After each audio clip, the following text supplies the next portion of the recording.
Yeah, that's hey, hello everyone out there. This is Dave Marsh, the Spy Guy, kind of just jumping on. So yeah, I started up my channel, and the first thing that happened after like a year's hiatus or whatever of not really doing anything except for an occasional interview or question time with Dan or something like that, and of course with the promise of like starting to make some content, and of course I get a cold. And it really started during the last stream too. I could tell I was like, oh, what's going on with my throat? And then the next day I basically emptied a box of Kleenex. And that's been my kind of status so far. So that's what I'm looking to do, is just kind of give everyone the update on that. Yeah, we'll be definitely probably doing another, like, probably Friday or Saturday. I'll do a stream with Wasserman and maybe Dave and anyone else who wants to stop by and help do that one.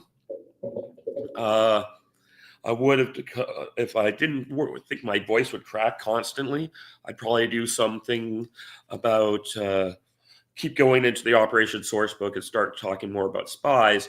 But also another thing I want to do is that I've been thinking about it. I'm like reaction videos and that kind of thing. Initially, I'm like, some reaction forums videos I was thinking about are kind of the lowest form of YouTubing, in the sense that you're not really creating much stuff. You're taking other people's work and commenting on it. But then I realized that's what everyone's doing. Like a lot of what journalism is taking these videos, and like you can be Piers Morgan and put the video out there and have a panel talk about it and argue over and fight over it. Or you can be like Glenn Greenwald or Redacted or Jimmy Dore. Jimmy Dore reacts to other people's works and then makes fun of it. And surely I could like do that as well. So there's been several interesting videos that just recently came across my feed. A lot of it's from the show Redacted, and I really wanted to start talking about them because they have important things to say, and I felt I could actually bring some insight into these things. I also was watching a John Kariakou video earlier today where he was talking about some of these things, doing a Q&A, and it felt very applicable to me.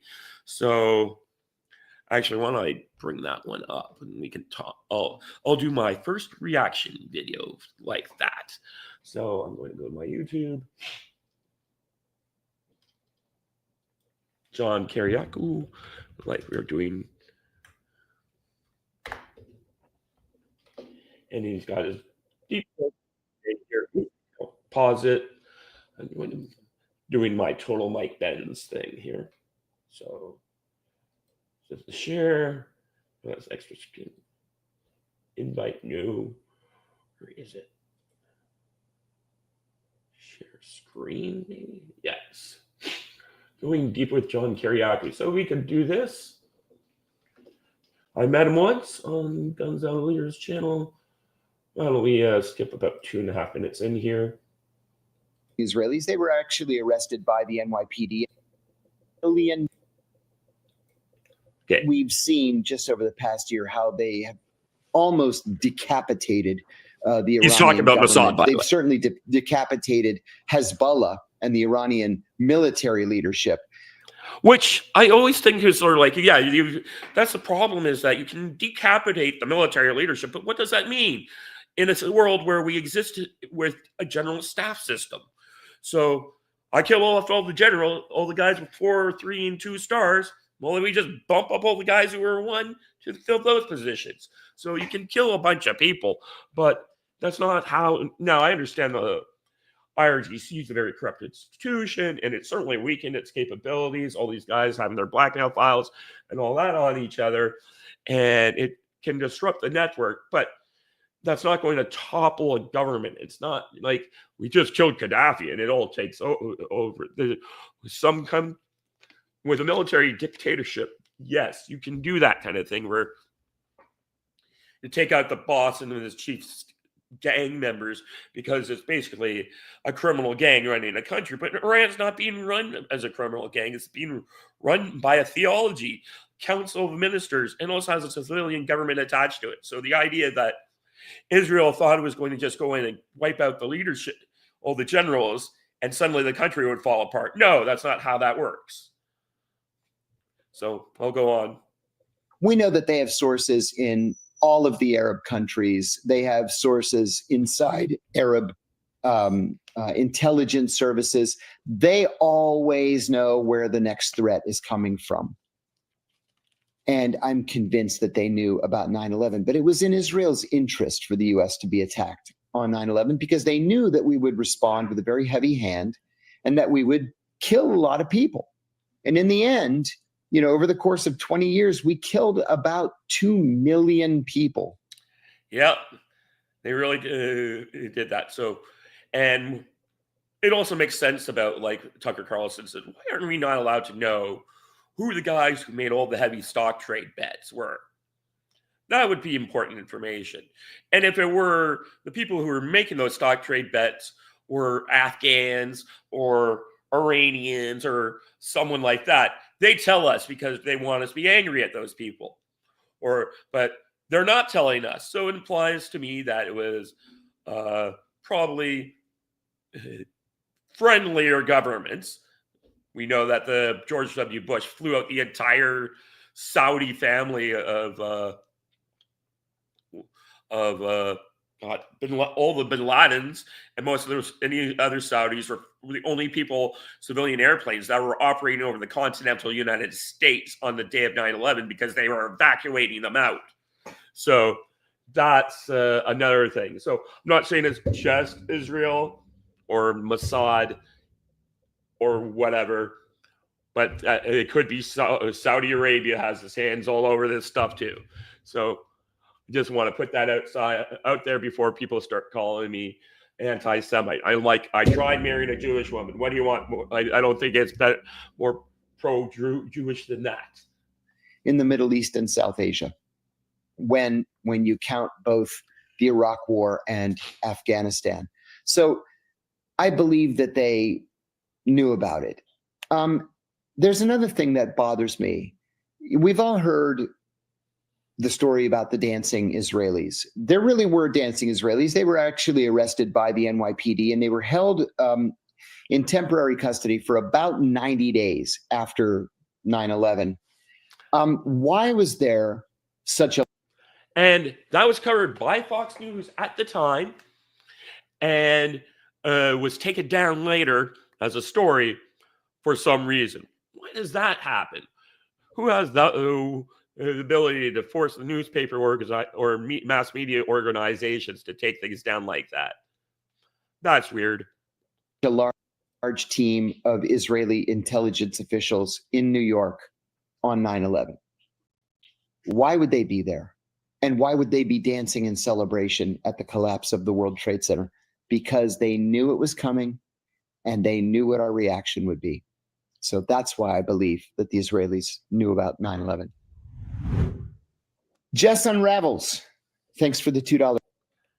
By the way, one of the reasons, this is the other reason I wanted to talk about this video, because I've been meaning to get back into writing. I've already written one article. It made me very depressed. I was explaining about how Ukraine making me depressed. So I wanted to mention that. Anyways. Where is this? I'm sharing. Oh, here. I'm back on StreamYard. Just wanted to make sure because I was watching it on YouTube. And yeah, I just wanted. Yeah. So let's do more of Mr. Kariakou. Jess. Jess says, how do you find writing gigs that pay like that? And is that something you can do if you're not a person who is known at all? I love to write and could use the extra money, but not sure if it would be worth it since no one really knows who I am. I can say how my first writing gig went. I'm reading a magazine and it says, hey, we're always looking for reader submissions. Feel free to write away. Reached out to the editor, got things going, working well with them. I should really reach out to my other oh, well, I'm not subscribed on this channel. That's why. This is the Spy Guy channel. I don't have him here, but maybe I should just subscribe as well.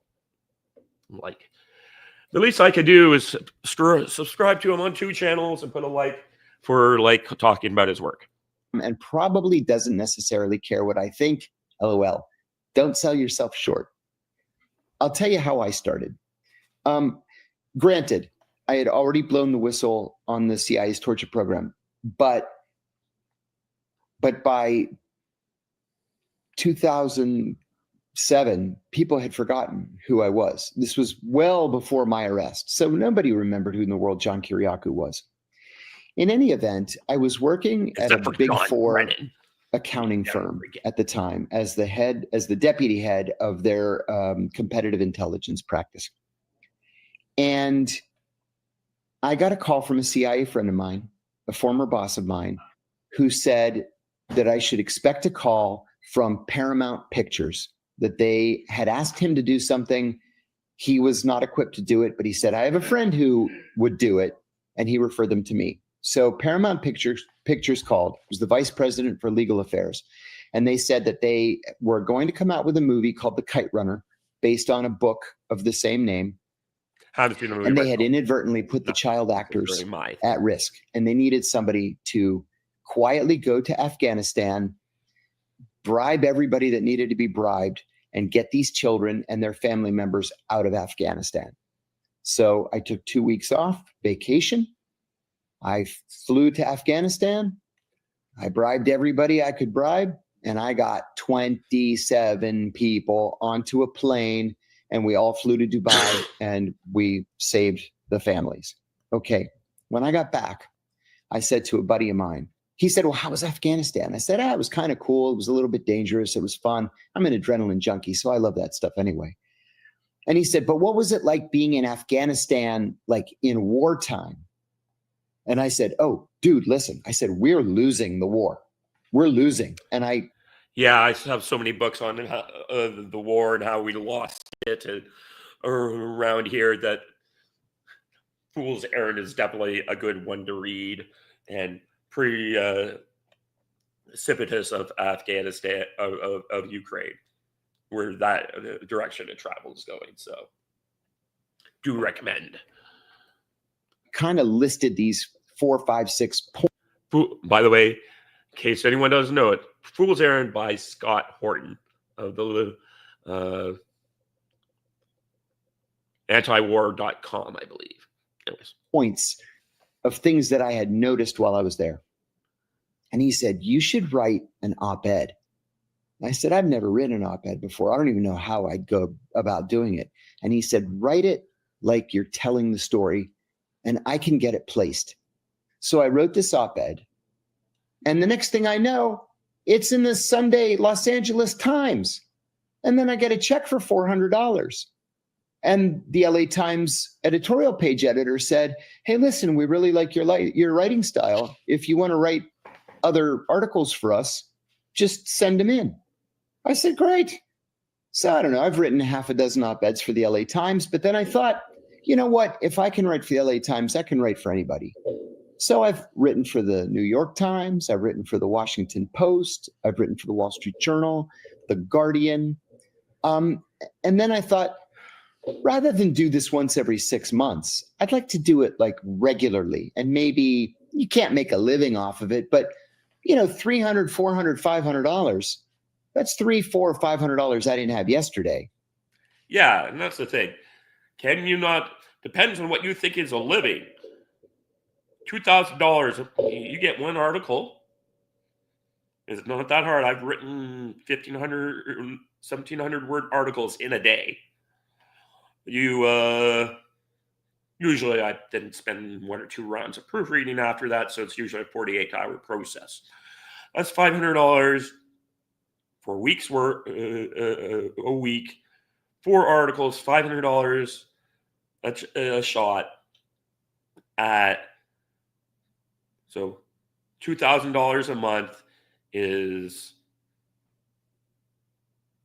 sorry, I'm sick. 48 grand a year. And A lot of people can live off of that especially if you're not commuting, if you're not like how much money you're dropping to car insurance, life, all these other insurances that you can do, depending on your lifestyle. You can make 48 grand work pretty easily.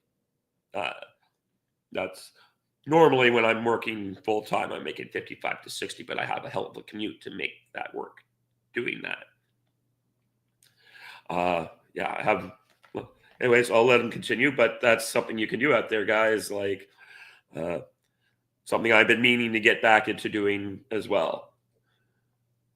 And so I started writing at first it was reader supported news.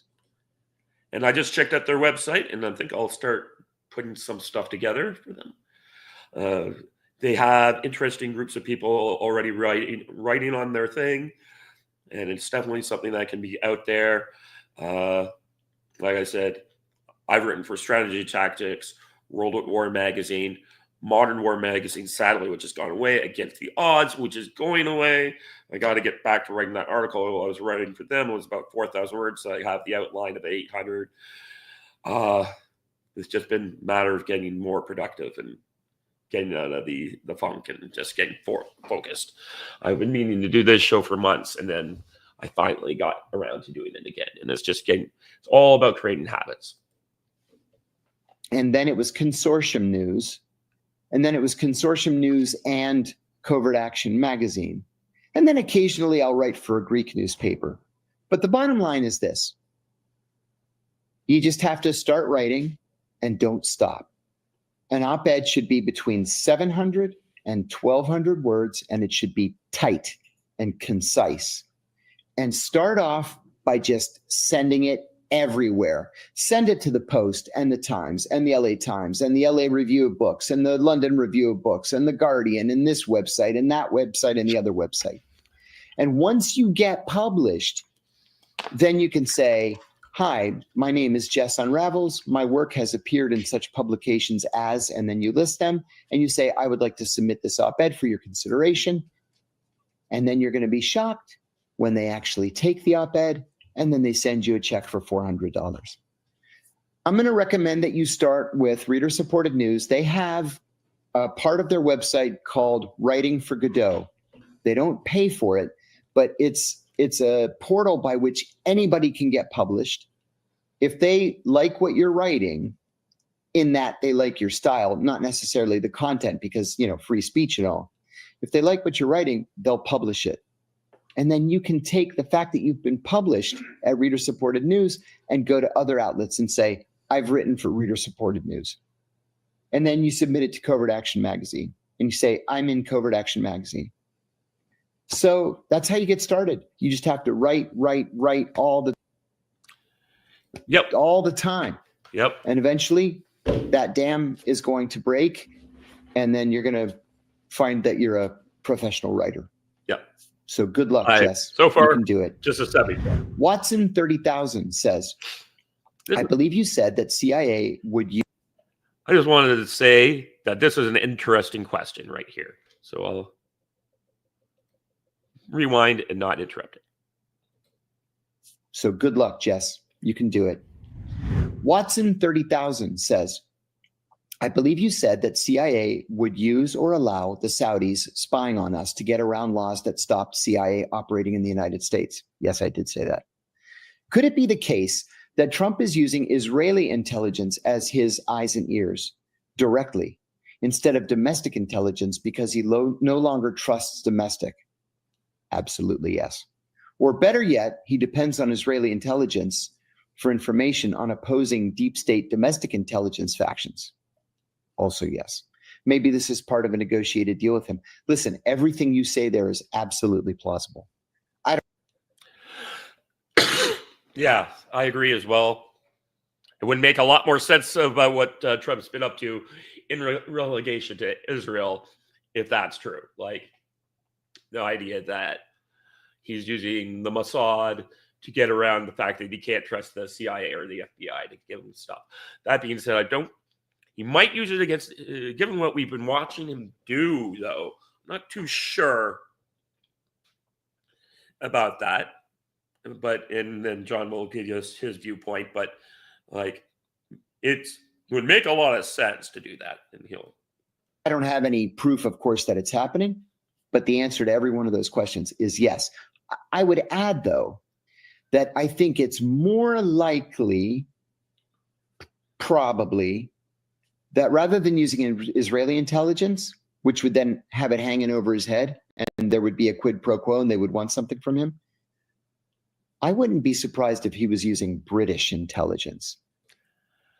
I would be surprised because British intelligence is not trustworthy right now. They're driving everything on Ukraine.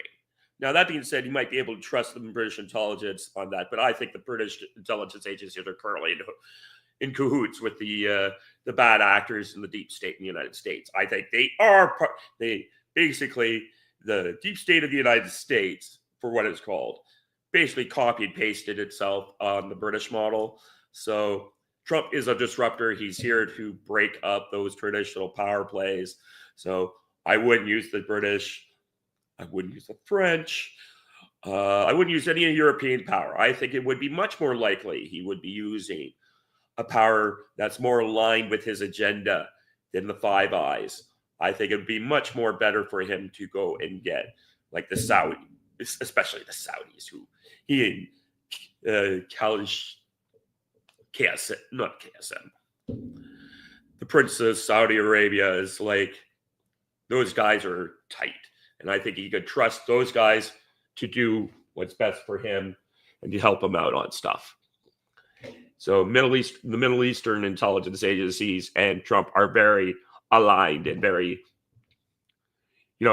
they just want someone they can do business with. Because with the British, there would be no quid pro quo. We asked them to do it. They would do it. And maybe a year or two from now, they ask us to do it for them against a British citizen.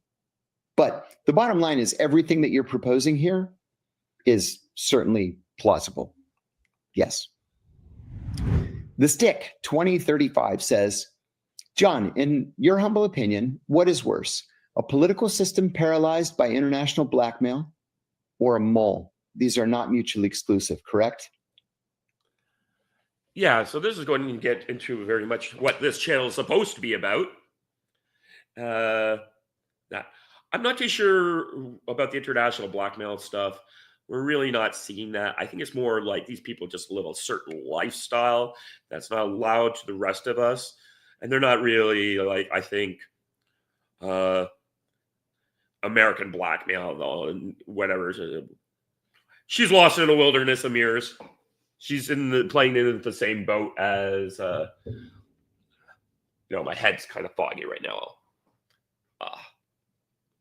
But she's lost in the wilderness of mirrors. That's what I think is going on with limited hangout girl whose name is escaping me because my head is fogged. Anyways.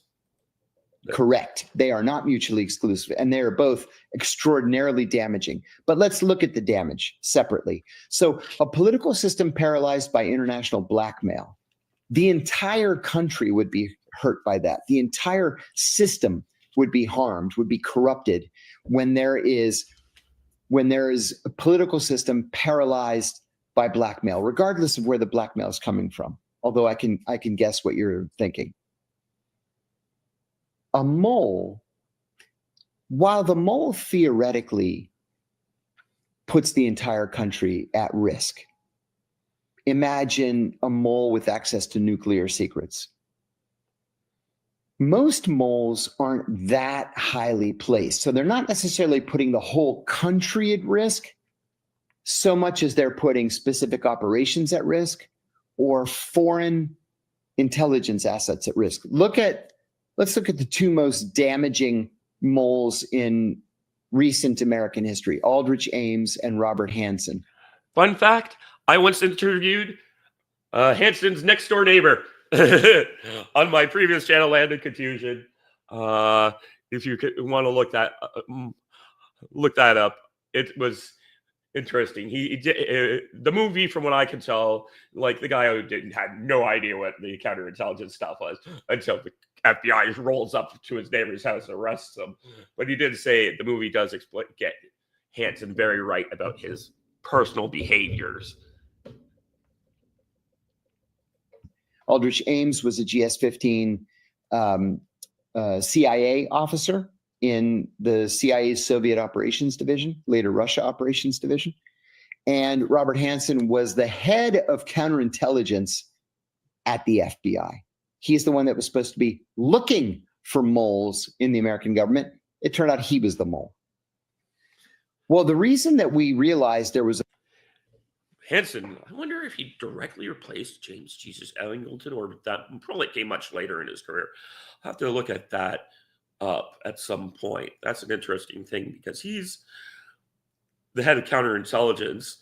Peter Strzok is another one. But look how all these interesting, weird people end up in all these scumbags end up being head of counterintelligence in the United States of America. I personally am a big advocate of taking out the head counterintelligence out of the hands of cops and spinning it off like the British have MI5 and we have CSIS in Canada. Police officers should not be running counterintelligence for a whole host of reasons. But one of the biggest ones is if you ever watch The Wire, there's an episode of The Wire where the police officers are like the police. There's a character who's like the not oddball, I'm going to say McNulty, who is a shit disturber. Okay, I'll say it.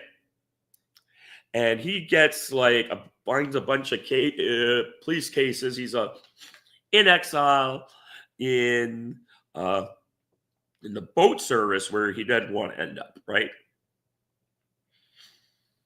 So he ends up in the boat. So he finds this container full of dead bodies, and the captain, his old captain, or they called him major there. So they didn't have police captains, I guess, in Baltimore. They go lieutenant then major. The major is the head of the homicide division is this is nonsense. Doesn't want to take on these things because his ratings is based on how many cases he closes. And if he gets these 13 bodies dropped in his lap, he doesn't think he can close the case. And he has this great scene. It's our job is to, he points at a whiteboard and they got all these orange circles of all the unsolved cases, and all the solved cases are circled in black. And he's like, our job is to take those orange and make them black. And I don't care how they get there unless we do it that way. Just close me the cases. And of course, he gets the bodies dropped in the lap, and it's a big thing. He's like, well, he did screw over McNulty earlier by putting him in the boat service. So that is a little bit of the sideline there, but let's get back to the show here. But yeah, the bureaucratic mindset of I just need to get the job done. And so, oh yes, that's what I was trying to say. With cops running the FBI or counterintelligence, they're not doing things for the benefit of getting intelligence assets and running agents. They are closing cases. And that is a bad mindset when you're dealing with the fact you have State Department people who are this is an example of it. There's a high-ranking State Department official who had documents in her house because in America, it was top secret information to talk about the drone program in Pakistan. Meanwhile, she's in Pakistan directly working with the Pakistanis on the drone program. And they wanted to arrest her and put her in jail for the rest of her life. I think they did get her fired from the State Department for doing her freaking job. You can listen to that one on Spycast. A mole in the first place was because all of our assets, all of the recruited agents that we had amassed in Russia were suddenly being executed. Well, the only explanation is that there's a mole. And we caught Ames, but then they continued to get executed, which made us realize that there was a second mole. And it turned out to be Robert Hansen.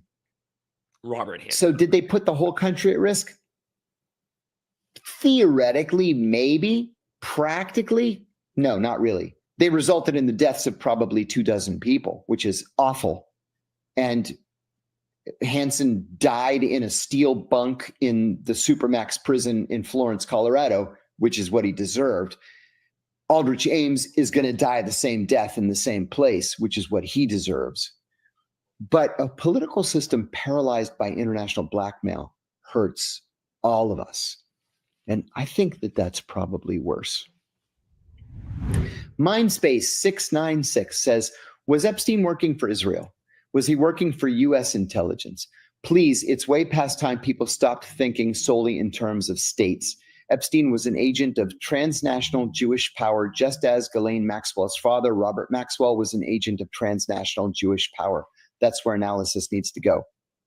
I disagree with that. Yeah. First of all, I believe 1,000% yes that Epstein was working for Israeli intelligence. It sounds like he gets around on a lot of people. It's not even like deniable now. He and the former Israeli prime minister were basically going around doing arms deals for Israel. Okay, we now have the emails that show that. So, like,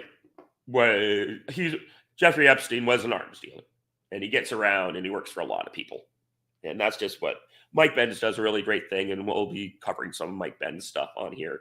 If this is the way, this is the direction to travel. I get it. It's easy to do all this stuff with watching other people's work and doing it. And I thought, maybe I shouldn't. And then I realized everyone else is doing it. And I do have commentary at that. I think it's a little different than other people. I just wish I didn't have a cold. Whitney Webb, thank you. My brain fog lifted for a moment.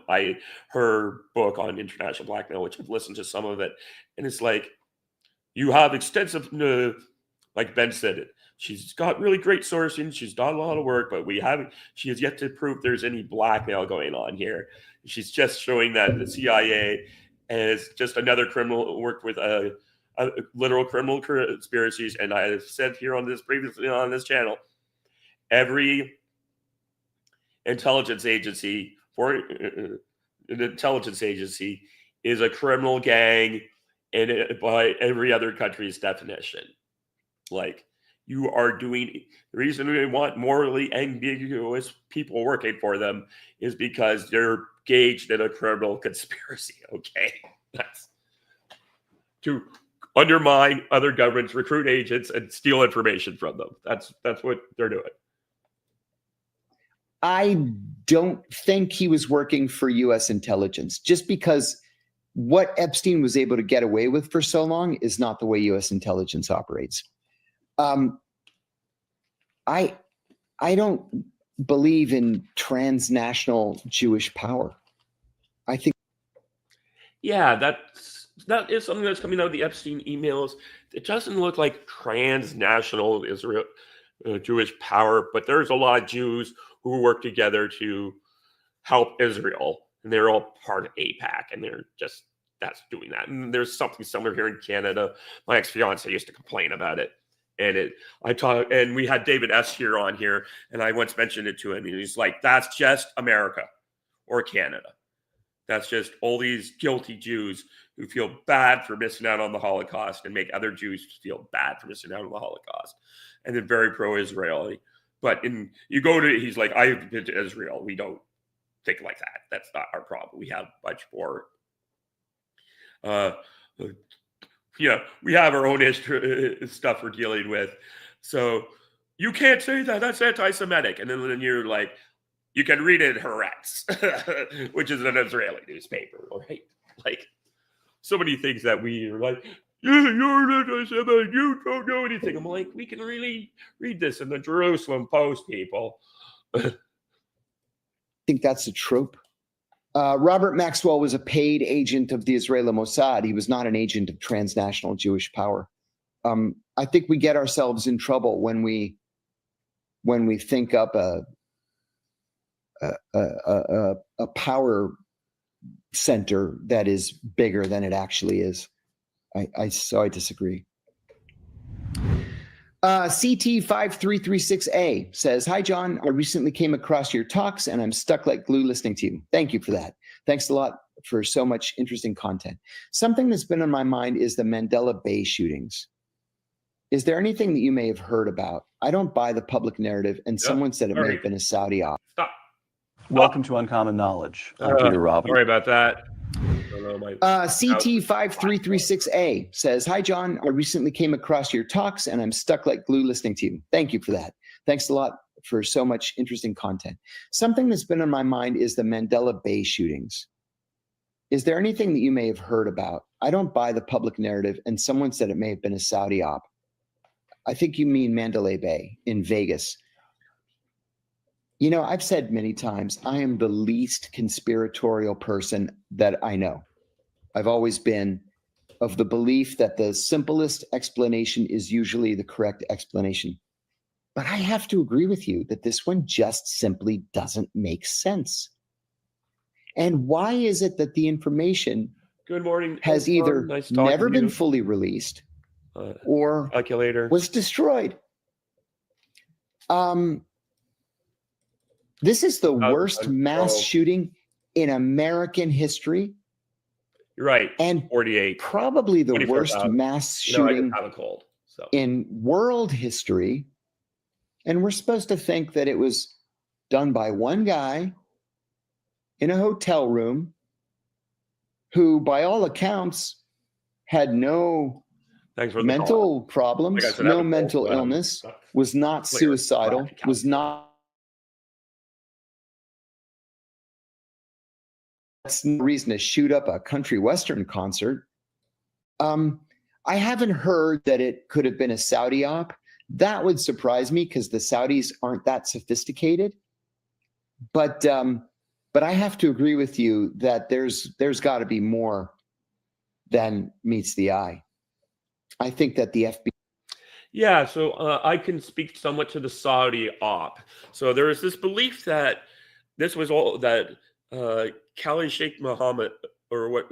Sorry, not KSM. I keep getting him different, wrong Saudi. The Prince of Saudi Arabia was at the Mandela Bay. He had rented the entire floor. That they went to this guy who was a gun collector and said, "Hey, come out here. The prince wants to buy some of your guns. We're going to go out in the desert. We're going to fire off some of your rare guns. Come meet us here." And then the guns ended up being used as some sort of like attempt to take out the prince or one of the other members of the royal family. It does look like this. Some Saudis were there that night, and that's where a lot of the speculation comes from. And certainly the fact that the chief of police, a Vegas police chief at that time, later leaves that job and becomes police chief of Maui during the fires is also kind of suspicious. So there's a lot of weird stuff happening in that thing. Robert Barnes does probably the best coverage on this particular thing. I think America's Untold Stories has done it as well. You could check out my friend's channel for that one. Mark Rubert and Eric Hunley do that channel. I think they've covered that shooting. Robert Barnes has done so on the Viva Fry's channel and talked about it. And why does this thing keep getting knocked? So that's what's going on there. So I'll go here. The FBI either has lied to us or has deliberately kept the information from the American people. You know, we should look more into that. Maybe we can find somebody formerly of the FBI who can talk about something like this. That's a good idea. Thanks for that. Jeff Easy 6572 says, if he enters or is about to enter a questionable area regarding information, do you still contact the CIA to ask what can be spoken about or revealed? Oh, you mean me. Okay, so if I enter or am about to enter a questionable area regarding information, do you still contact the CIA to ask what can be spoken? I got it. That's a good question. Finally, is there a top event that was newsworthy or most people know about that you think to yourself, boy, if they only knew the truth? Okay, give me a second. So your first question, the answer is yes. Being a former CIA officer, I am compelled until the day I die to send everything I write that even touches on intelligence or foreign policy to the CIA's Publications Review Board for clearance. I've done that with every one of my books. I'm just going to give a couple friendly notes on this one. A couple of the CIA, this is why John Bolton's partly in trouble, is that he sent his book to get clearance, and they're like, "What? How do you have all this information?" Was partly why he's in trouble. And the other one is, oh God, Leon Panetta. Apparently, he didn't even bother sending it to the clearance review board, and it's just like, go ahead, arrest me. I'm the former CIA director. So what he's described there. And here's something that I was once, I was at, not the Presidio, that's in San Francisco. Quantico.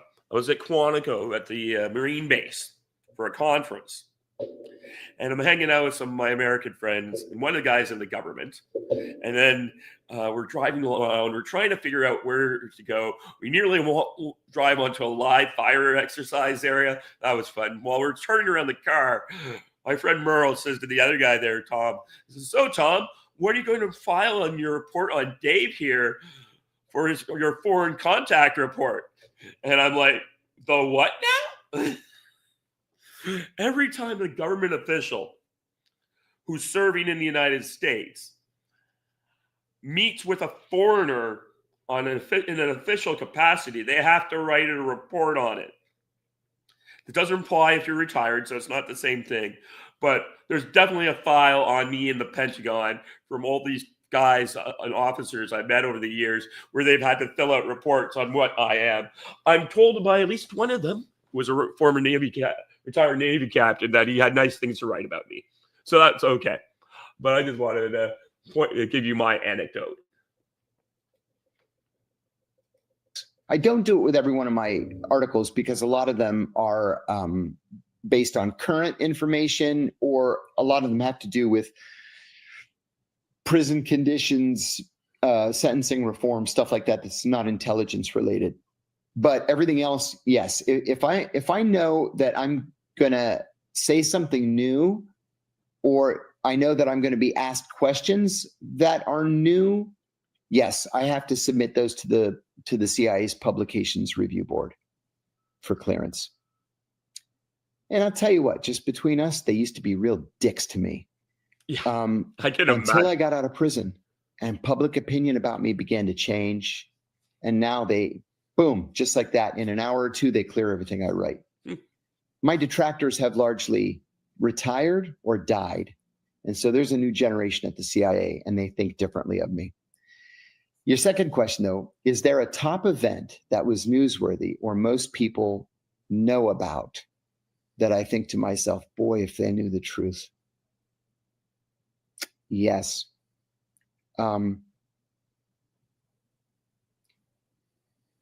Americans don't have any understanding of Greek terrorism.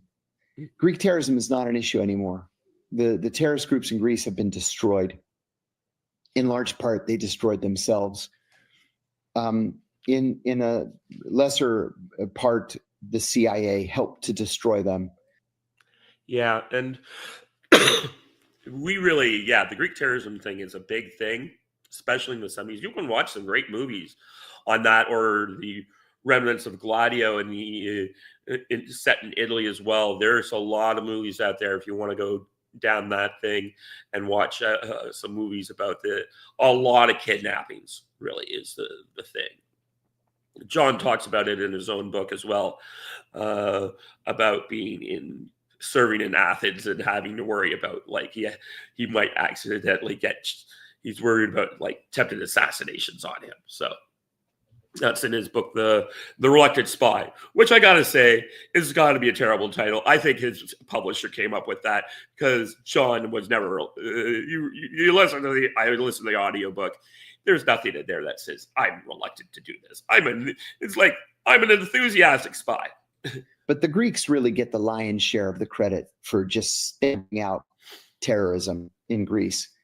But terrorism in Greece was far, far more complicated than meets the eye. And forgive me if I'm being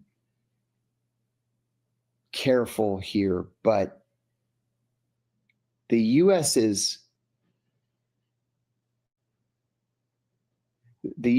involvement in events in Greece that led to terrorism, I think, have never been fully explored. We're not little Joe innocent guy No, in modern Greek history. We're not. You know, I remember when Greece elected its first socialist prime minister in 1980 or 81, I think it was, Andreas Papandreou. He said he wanted to withdraw from NATO, withdraw from the European Union, and throw the American military bases out of Greece. And I remember thinking, oh, that's awful, that communist, he hates America. No, I understand it now. Yeah. It never happened, but I sure understand the anger because of what I know, what I learned from behind the scenes, being in the CIA and then being assigned as a CIA officer in Greece. I understand it now. That's the last question that we have, but please keep them coming. I love doing these. And okay, so that was kind of my first reaction to another guy's video. I'm going to have to change the title of this stream, I think, but that's fine. It's been pretty good coming on here and, you know, giving my commentary and my perspective and just interacting with the chat a little bit. I'm going to close down that window, this window here. Yeah. Happy Thanksgiving, Patrick, as you as well. Yes. I'm, of course, in Canada, where we have a Thanksgiving at a sensible time in October when the leaves are turning from green to gold, and it's very nice outside. Yeah. Thank you, Patrick. Okay, yeah, I'll definitely be doing that. There's one that Redacted did, and it's so funny because it was a video on literally, and oh, hi, Paul. Yes, sorry. Yeah, no, I think it is a good thing because one of the reasons why I always wanted a co-host in an interview format is because I wanted to react off of someone else and take a break and I'll get a couple different perspectives. But yeah, no, I'm going to start doing more of these. Redacted had one, I was saying, on like Antarctic space Nazis. And I'm like, whoa, okay, I'm willing to go down the conspiracy rabbit hole. But you're like talking about literal hollow earth. Like, okay, we can have some fun with that one. But yeah, so like I said, I'm just suffering through a cold. So I'm going to probably end the stream here. But have fun with your family. Maybe I'll be able to see you Sunday. And I'm going to I'll definitely be doing more of these. And when something interesting crosses the stream, we'll be sharing with it. So everyone out there, if you watch this in the future and you want to like it and like my commentary, like, share, and subscribe. And I'll see you around. Yeah. And it's even better when my nose is plugged and my throat is sore. Okay, thanks. I'm going to bye-bye. See you later, guys. Bye.